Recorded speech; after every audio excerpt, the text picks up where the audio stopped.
very much comes out in your book. I mean, you get the atmosphere. I mean, I did find it harrowing. I mean, Did you find it harrowing? Camilla struck again, and this time the palace trembled. What she did to Prince William has thrown the royal family into chaos. Rooms whispered with tension, staff exchanged worried glances, and even the most loyal courtiers were left speechless. "No one expected this," a source revealed, shaking their head. William, usually composed, was seen in deep distress, his face unreadable but heavy with hurt. Every corner of the palace felt the shock, as secrets and old rivalries bubbled to the surface. The walls that once held calm now echoed in panic. The question on everyone's lips: what could Camilla possibly do next? Let's find out. The perfect queen nobody saw coming. Camilla Parker Bowles never imagined she would wear a crown. Born on the 17th of July, 1947, she grew up as a country girl with dirt under her fingernails and a love for horses that ran deeper than any royal ambition. She was the kind of woman who preferred a muddy afternoon in the stables to a glittering ballroom, the kind who would rather share a bottle of wine with close friends than attend a state banquet. There was nothing calculated about her, nothing rehearsed. She laughed too loud, spoke too freely, and lived too honestly for the rigid world she would one day be forced to navigate. Her personality has always been her greatest strength and her biggest vulnerability. Camilla is warm in a way that catches people off guard. She has this ability to make you feel like you are the only person in the room, like your story matters, like your pain is her pain. Staff members who work closely with her describe a woman who remembers birthdays, who asks about sick relatives, who slips handwritten notes of encouragement into pockets when nobody is looking. She is genuinely kind, not in the performative way that royals often are, but in a deep maternal way that comes from somewhere real. But kindness alone does not prepare you for the role of queen consort. When Camilla married Charles on the 9th of April 2005, the British public did not roll out the red carpet. They threw stones instead. The ghost of Princess Diana loomed over everything, a beautiful, tragic presence that refused to fade. Diana had captured hearts in a way Camilla never could. Diana was young, glamorous, vulnerable. Camilla was older, plain-spoken, and cast as the villain in a love story that ended in a Paris tunnel in 1997. The transformation that followed is nothing short of remarkable. Camilla did not try to be Diana. She did not attempt to win over the public with fashion or tears or carefully crafted interviews. Instead, she simply showed up. Day after day, year after year, she attended engagements with a smile that never seemed forced. She championed causes that mattered to her, literacy and domestic violence and animal welfare, without fanfare or self-promotion. She learned when to speak and when to stay silent. She became a steady presence beside a man who desperately wanted steadiness. By the time Charles ascended to the throne in September of 2022, something extraordinary had happened. The British public had softened. Polls showed approval ratings climbing steadily upward. The woman they once despised had become someone they grudgingly respected, even admired. She had earned her place not through birthright, but through decades of quiet dignity and relentless service. Camilla possesses a strategic mind that many underestimate. She understands people, understands what makes them tick, what they need to hear, when to push and when to retreat. She navigated the treacherous waters of royal life as a mistress, then a wife, then a duchess, and finally a queen, without ever losing herself completely. That takes intelligence, that takes courage, that takes a level of emotional resilience most people will never know. She is not interested in being loved by millions. She is interested in being loved by the people who matter to her, Charles above all. Her loyalty to him is fierce and absolute. She has stood by him through scandals that would have broken lesser relationships, through public humiliation and private despair. She rebuilt him when he was shattered, gave him confidence when he had none, made him believe he could be king when everyone else had written him off. But loyalty to one person can create blindness to others. Camilla's devotion to Charles has shaped every decision she has made since becoming queen consort. She sees threats to him everywhere, real or imagined. She sees challenges to his authority as personal attacks, and she has become increasingly protective of his legacy, his reputation, his place in history. This protectiveness has made her powerful within the palace walls, but it has also made her dangerous. The woman behind the crown is complex. She can be wonderfully warm and shockingly cold within the same conversation. She can offer comfort with one hand and deliver a cutting remark with the other. Staff members who cross her learn quickly that her kindness has limits. She does not forget slights. She does not forgive disloyalty. And she absolutely does not tolerate anyone she perceives as a threat to Charles or to the stability of his reign. In many ways, Camilla has become the gatekeeper of the modern monarchy. She controls access to the king in ways that would have been unthinkable in previous reigns. She influences decisions that extend far beyond her official role. She has built a network of allies within the palace, people who owe their positions to her favor, people who report back to her, people who understand that crossing Camilla means losing everything. This is the Camilla that most people never see. The strategic operator who has spent decades learning how power works and how to wield it without appearing to wield it at all. She has mastered the art of influence, of shaping outcomes while remaining in the background, of getting what she wants while letting others take the credit or the blame. Her journey from outcast to queen is a masterclass in patience and perseverance. She waited decades for Charles, endured public hatred that would have destroyed most people, and emerged not just surviving but thriving. She proved that you do not need to be born royal to understand how royalty works. You just need to be willing to play the long game, to sacrifice immediate gratification for lasting power, to become indispensable to the one person who matters most. But every strength carried too far becomes a weakness. Camilla's loyalty to Charles, her strategic thinking, her protective instincts, all the qualities that helped her survive and succeed, are now driving her toward a confrontation that threatens to unravel everything she has built. Because in her determination to protect the king, she has made a decision that puts her directly at odds with the future of the monarchy itself. And that future has a name: William, William's crown and burden. Prince William Arthur. Philip Louis was born into a fairy tale that turned into a nightmare before he was old enough to understand what any of it meant. He arrived on the 21st of June, 1982, the first son of the Prince and Princess of Wales, a golden child who represented hope and renewal for a monarchy that desperately wanted both. From his very first breath, he belonged to the world in ways that most people cannot comprehend. His life was never his own. His future was written before he could write his own name. William has always carried himself with a quiet dignity that seems almost impossible for someone who grew up under such intense scrutiny. He is serious in a way that makes people uncomfortable sometimes, reserved where his mother was open, controlled where she was emotional. But beneath that carefully constructed exterior lives a man who feels everything deeply. He is gentle and kind, qualities he inherited directly from Diana, but he has learned to hide those qualities behind a wall of royal duty and masculine stoicism. Those who know him well describe a person who listens more than he speaks. William does not dominate conversations or demand attention. He observes, he processes, he considers all angles before making a decision. This thoughtfulness makes him an effective leader, but also creates distance between him and others. People sometimes mistake his reserve for coldness, his caution for indifference.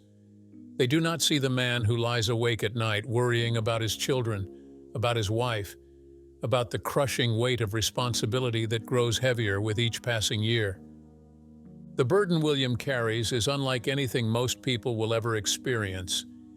He is not just preparing to be king, he is preparing to be king in an era when the very concept of monarchy is under constant attack. He is trying to modernize an ancient institution while preserving its essential character. He is attempting to make the royal family relevant to a generation that questions whether royalty should exist at all.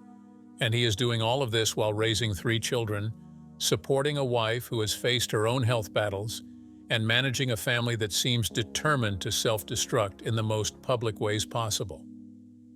William's relationship with duty is complicated. He understands its importance. He accepts its necessity. But he also resents it in ways he would never admit publicly. He watched duty destroy his mother. He saw how the palace machine ground her down, how the weight of expectation and the impossibility of being perfect broke something inside her that could never be repaired. He remembers being a small boy trying to comfort a mother who cried behind closed doors, trying to make sense of a marriage that was crumbling, trying to be strong when he just wanted to be a child. Those memories shaped everything William became. He is protective of his own family in ways that border on fierce. He has fought to give George, Charlotte, and Louis something resembling a normal childhood, whatever normal means when you are training to rule a nation. He has shielded Catherine from the worst of the media scrutiny, learned from his father's mistakes, created boundaries that previous generations of royals never dared to establish. But protection requires control, and control requires power, and power within the royal family is a finite resource. William has watched his father wait 73 years to become king. He has seen what that waiting does to a person, how it creates frustration and resentment, how it makes you question your own purpose. William does not want to wait that long. He cannot afford to wait that long, not when the monarchy needs urgent reform, not when public opinion grows more skeptical by the day. His vision for the future is clear. William wants a slimmed-down monarchy that focuses on service rather than spectacle. He wants transparency and accountability. He wants to prove that royalty can exist in a modern democracy without being a relic or a burden. He has studied the mistakes of the past, the scandals and the failures, and he is determined not to repeat them. He believes the monarchy can survive, but only if it evolves, only if it becomes something different from what it has always been. This vision puts him at odds with the old guard, the traditionalists who believe that change equals surrender. It puts him at odds with palace officials who have built careers on maintaining the status quo. And increasingly, it puts him at odds with Camilla, who sees his push for modernization as a threat to everything Charles represents. William respects his father. He loves his father. But he also sees his father's weaknesses with painful clarity. Charles is a good man who will be a mediocre king, someone whose reign will be remembered more for its brevity than its impact. Charles waited too long, became king too late, arrived at the throne already past his prime. William understands this. He has made peace with it. But he refuses to let his father's limitations define the future of the crown. The weight on William's shoulders grows heavier with each passing month. He is 42 years old, no longer the young prince with time on his side. Catherine's health scare earlier this year reminded him that time is precious, that the people we love can be taken from us without warning, that tomorrow is never guaranteed. He has become more urgent in his thinking, more willing to push back against decisions he disagrees with, more determined to shape the monarchy's future rather than simply inherit whatever remains of it. This determination makes him powerful but also vulnerable. William has enemies within the palace, people who see him as impatient and arrogant, people who resent his popularity and his influence, people who whisper that he is trying to push his father aside. These whispers have reached Camilla's ears. She has begun to see William not as the future of the monarchy, but as a threat to her husband's reign. The relationship between William and Camilla has always been complicated. He accepted her eventually, made peace with her presence in his father's life, even grew to appreciate her steadiness and her genuine care for Charles. But acceptance is not the same as trust. William has never forgotten that Camilla was part of the machinery that destroyed his mother. He has never fully forgiven the role she played, however unintentionally, in Diana's misery.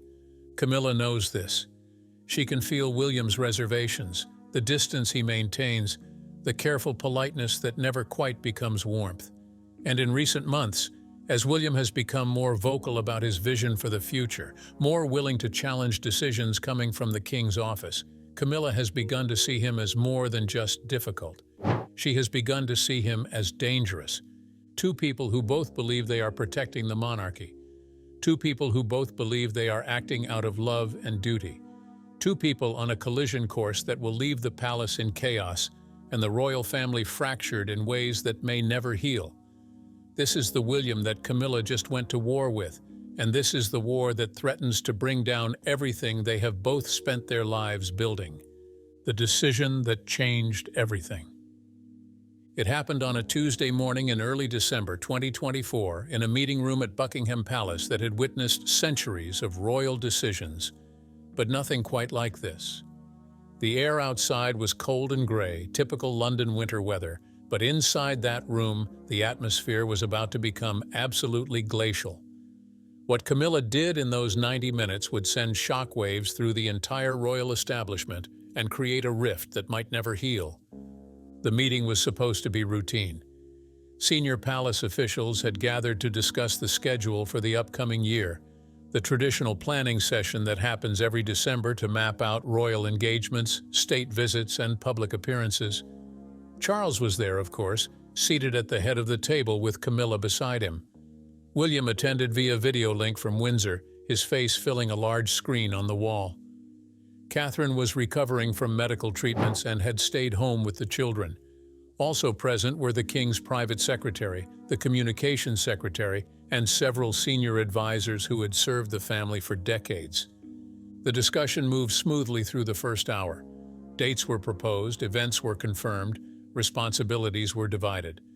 William participated actively, offering input on engagements involving his family, making suggestions about modernizing certain traditions. Everything seemed normal. Everything seemed fine. And then Camilla made her move. She had been unusually quiet that morning, letting Charles lead the discussion, nodding along, making notes on the papers in front of her.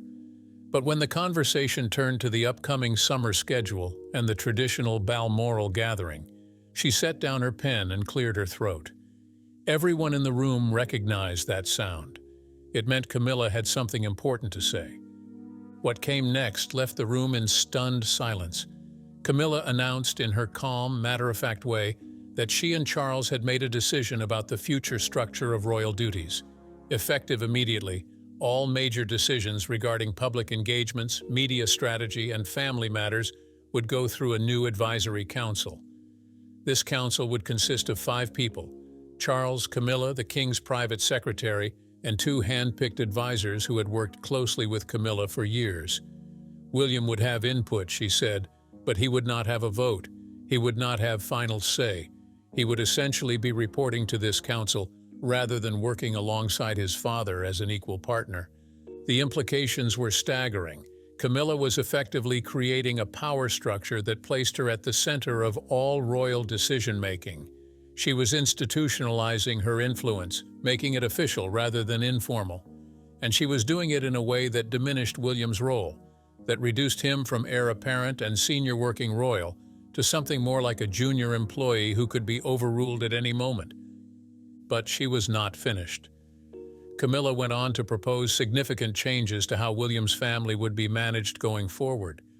She suggested that George, Charlotte, and Louis wanted more formal training in royal protocol, that they should spend more time at official residences rather than at Adelaide Cottage, that their education should include regular sessions with palace historians and etiquette experts.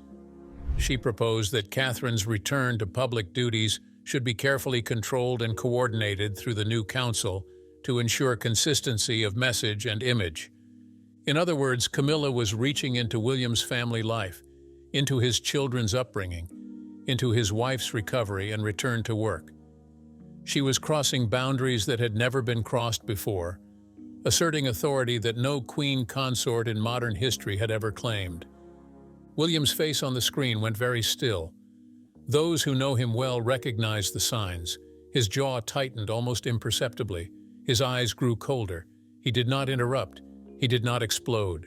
He simply watched and listened as Camilla systematically dismantled the working relationship he had built with his father over the past 2 years. The justification she offered was presented as reasonable, even caring. The monarchy wanted stronger coordination, she said.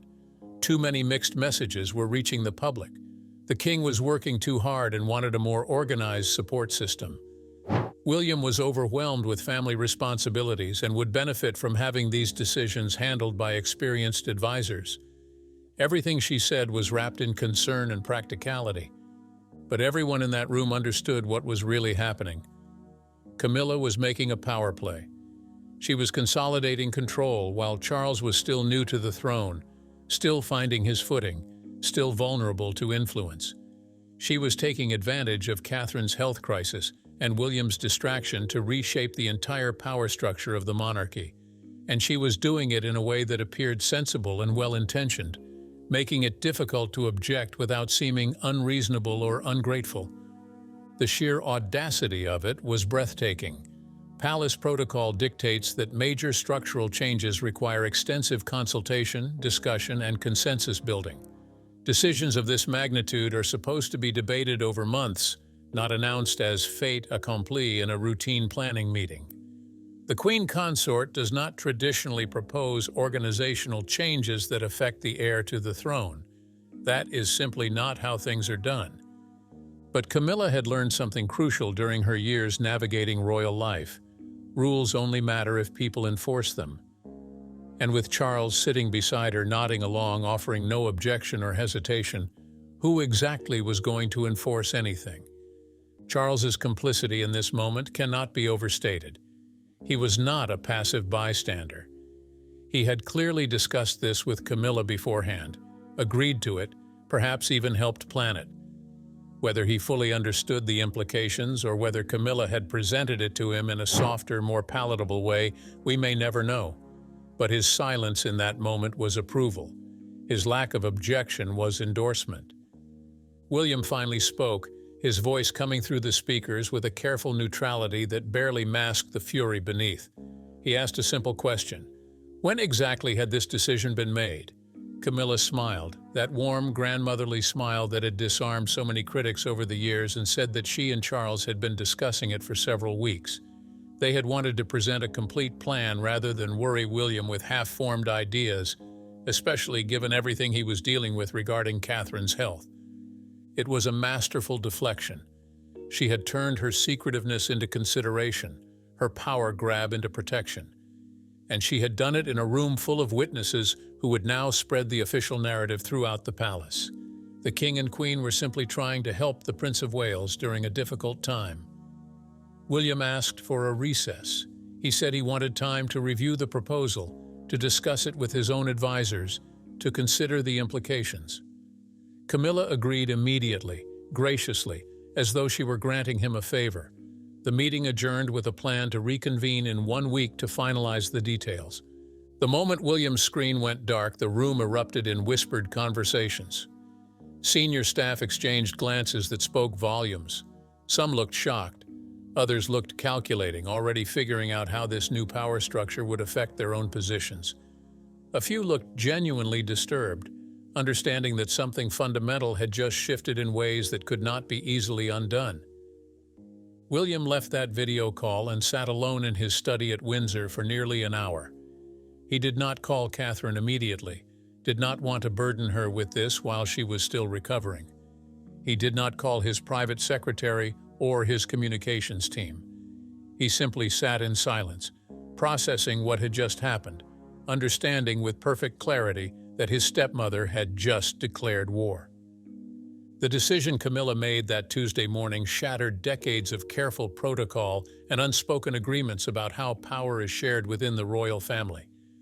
She had overstepped in ways that previous queen consorts would never have dared.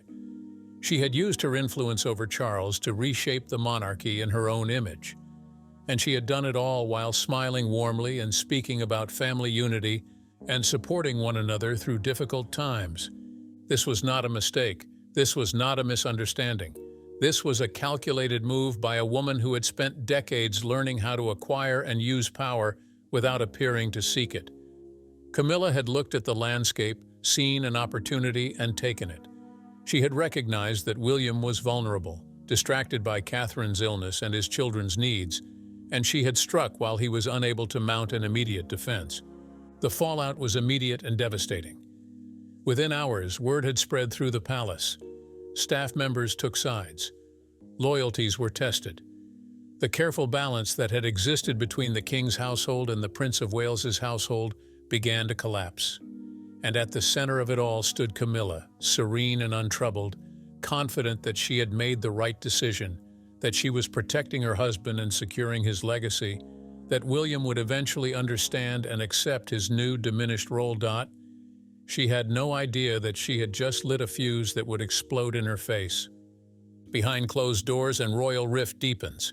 The confrontation came 3 days after the meeting on a Friday afternoon when William drove alone to Clarence's house and demanded to see his father. The staff, caught off guard by the intensity in his voice, ushered him immediately into Charles's private sitting room where the king was having tea with Camilla. The presence of both of them together was either unfortunate timing or deliberate strategy. William suspected the latter. He did not sit down when Charles offered him a chair. He stood in the middle of that elegantly decorated room, surrounded by priceless art and antique furniture, and he asked his father directly whether he understood what Camilla had actually proposed. Did Charles realize that the new advisory council would effectively sideline William from any meaningful role in shaping the monarchy's future? Did he understand that these changes would create a bureaucratic barrier between father and son that had never existed before? Charles looked uncomfortable, a familiar expression that William had seen countless times throughout his life. His father hated confrontation, especially family confrontation, especially when Camilla was involved. Charles began to explain in his rambling professorial way that the changes were meant to ease pressure on everyone, to create better systems, to ensure consistency and coordination. William cut him off. The sharpness in his voice made Charles flinch. This was not about systems or coordination, William said. This was about control. Camilla, who had remained silent until this point, set down her teacup with deliberate care. Her voice when she spoke was calm, almost gentle, but there was steel underneath. She said that William was being unfair. She said that everything she had proposed was designed to protect the monarchy, to support Charles during a transition period, to ensure that the institution they all served remained strong and unified. William turned to face her fully. What happened next depends on who tells the story. But multiple staff members who were stationed outside the door heard raised voices, heard words like manipulation and overreach, and absolutely unacceptable. They heard Camilla's voice rising to match William's, heard her say things about respect and gratitude and supporting one's father. They heard Charles trying to mediate, his voice getting increasingly desperate as the argument escalated beyond his ability to control. The confrontation lasted nearly 45 minutes. When William finally left Clarence's house, his face was set in an expression that staff members described as absolutely furious. He did not speak to anyone on his way out. He climbed into his car and drove back to Windsor at a speed that his protection officers later said made them nervous. Catherine was waiting for him when he arrived home. Despite her own health challenges, despite the exhaustion that still plagued her, she had sensed that something was terribly wrong. William told her everything. He sat in their private sitting room and laid out exactly what Camilla had done, what it meant, how his father had not only allowed it, but actively supported it. Catherine's reaction surprised him. She was not shocked. She was not even particularly angry. She was resigned, as though she had been expecting something like this for a long time.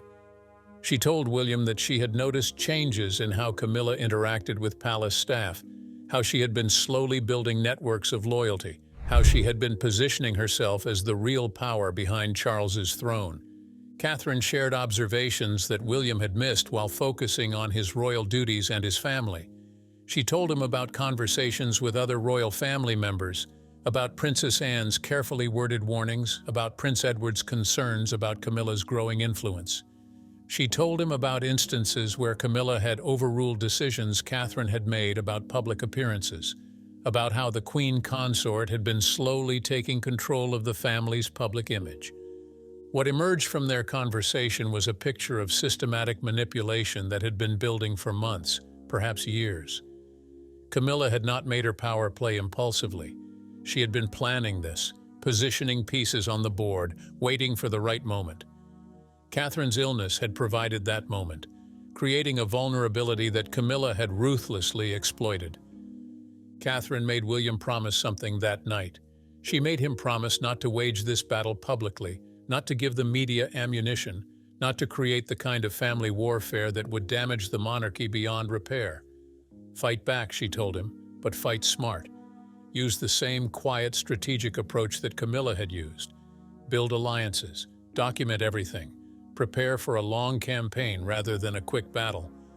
It was advice born from her own experiences, from years of navigating royal politics, from watching how palace wars are won and lost. Catherine understood something that William, in his anger, wanted to be reminded of. Meanwhile, behind the scenes, palace staff were choosing sides. Those loyal to Charles and Camilla began distancing themselves from William's household. Coordination that had previously been seamless became difficult. Information stopped flowing freely. Requests from William's office started getting delayed or ignored. The invisible machinery that makes the royal family function began grinding to a halt. The king's private secretary attempted to mediate, tried to find middle ground that both sides could accept. But Camilla was immovable. She insisted that the new structure was necessary and non-negotiable. She painted William's objections as emotional overreaction, as a son struggling to accept his father's authority, as a prince who did not yet understand the complexities of running the monarchy. Charles, trapped between his wife and his son, chose his wife. He chose her every time, in every conversation, in every decision point. Whatever private doubts he might have had, whatever concerns about the long-term implications, he kept them private. Publicly, through his actions and his silence, he supported Camilla completely. This choice devastated William in ways that went beyond the immediate crisis. It confirmed something he had suspected but never wanted to believe, that when forced to choose, his father would always choose Camilla over him. The realization was crushing, a betrayal that cut deeper than any policy disagreement ever could. The royal family's Christmas gathering at Sandringham that year was a masterclass in public performance and private misery. Photographers captured images of everyone smiling, everyone unified, everyone playing their parts perfectly. But inside the house, William and Camilla barely spoke. Charles looked exhausted and anxious, constantly trying to smooth over tensions that could not be smoothed over. Catherine put on a brave face but left early, claiming fatigue from her treatments. The palace staff caught in the crossfire suffered most of all. Long-serving employees who had dedicated their careers to serving the royal family found themselves forced to choose between competing power centers. Some resigned rather than navigate the impossible politics. Others stayed, but felt the joy drained from work that had once felt meaningful and important. By the new year of 2025, the situation had reached a breaking point. The new advisory council had been officially established, despite William's objections. Camilla had gotten everything she wanted, but the victory was Pyrrhic. The royal family was fractured in ways that everyone could sense even if they could not see. The monarchy that Camilla claimed to be protecting was being damaged from within by her own actions. And William, watching all of this unfold, made a decision of his own. If Camilla wanted to control the present, he would prepare to reclaim the future. He began quietly building his own power base, cultivating relationships with younger palace staff, modernizing his own office's operations, positioning himself as the voice of necessary change. He stopped fighting Camilla's initiatives directly and started undermining them indirectly, making them look outdated and ineffective through contrast with his own approach. The war was no longer loud and obvious. It had gone underground, become subtle and strategic. A chess match played in shadows where every move had multiple meanings and every decision carried long-term consequences. Camilla thought she had won. William knew the game had just begun. The future of the crown. The crisis between Camilla and William represents something far more dangerous than a family squabble.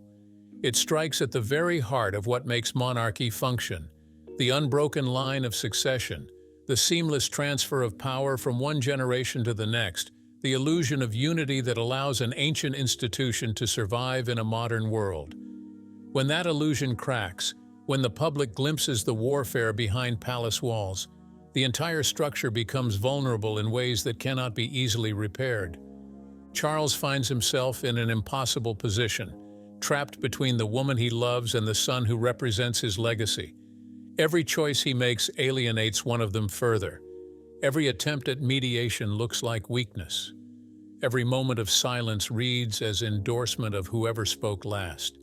He wanted his reign to be transformative, to prove that he could be the king Britain wanted after waiting 73 years for the crown. Instead, he is presiding over a family civil war that makes him look ineffectual and controlled. The king's predicament reveals a fundamental flaw in his character that everyone has always known but politely ignored. Charles has never been good at saying no to Camilla. She rebuilt him after his marriage to Diana collapsed, gave him confidence when he had none, made him believe he deserved happiness. That gratitude has curdled into dependence.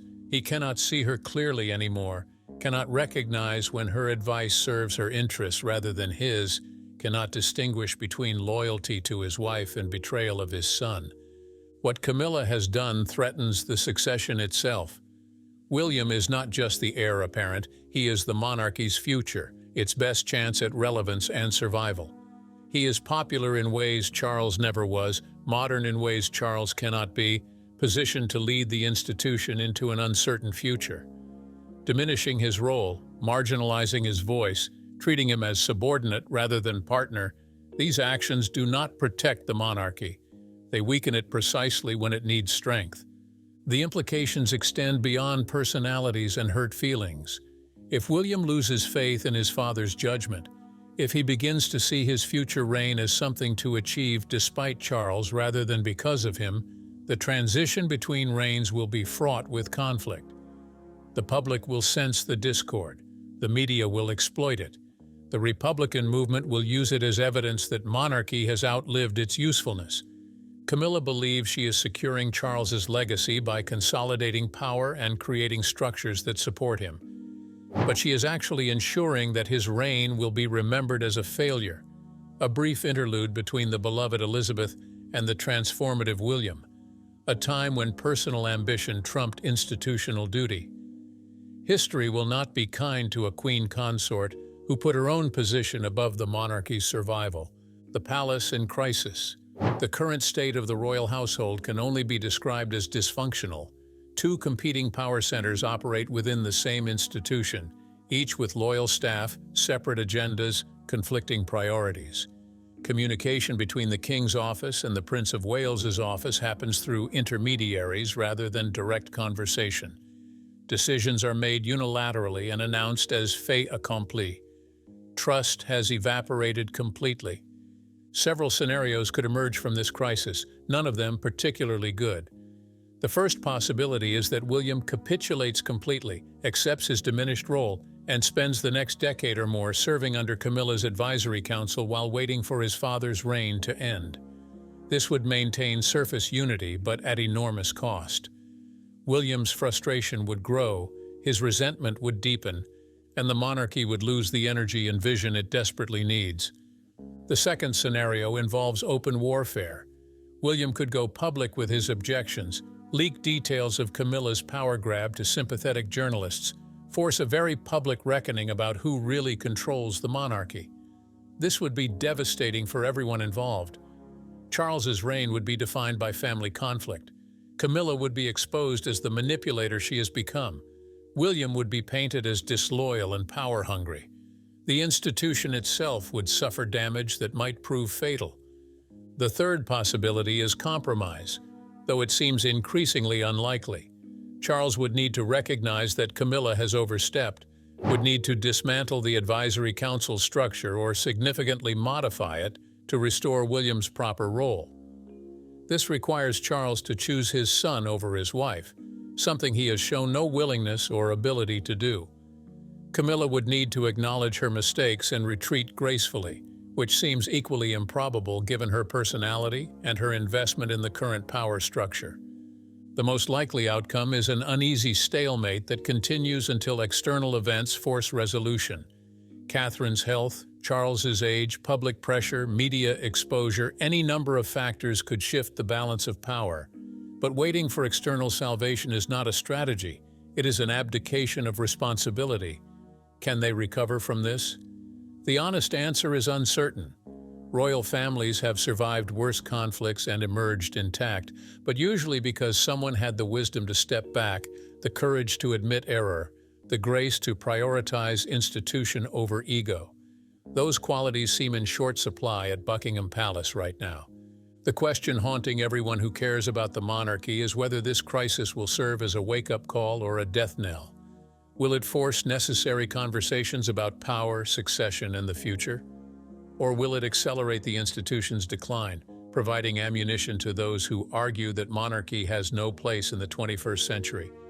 The answer will be written in the choices made during the coming months, choices that will echo through generations and determine whether the crown survives or finally irreversibly falls.